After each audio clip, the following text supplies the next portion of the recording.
क्या आप भी इस तरह का वायरल एआई वीडियो बनाना चाहते हैं? इसके लिए आपको इस कस्टम जीपीटी की जरूरत पड़ेगा। जो मैंने इस कस्टम जीपीटी को चैट जीपीटी से बनाया है, इस कस्टम जीपीटी का लिंक डिस्क्रिप्शन में दे दिया है। आप किस तरह का वायरल वीडियो बनाना चाहते हैं, इस कस्टम जीपीटी पर एक शॉर्ट प्रॉम्प्ट लिखो और ये कस्टम जीपीटी आपको एक डिटेल प्रॉम्प्ट लिखकर दे देगा। अब इस पूरी प्रॉम्प्ट को कॉपी करो।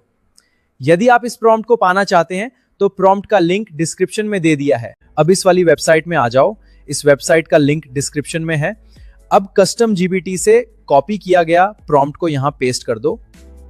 अब जनरेट वाले बटन पर क्लिक करो। कुछ ही मिनटों बाद आपका वायरल वीडियो बनकर तैयार हो जाएगा। बूम गाइस, अब रिजल्ट देख सकते हो। वाओ!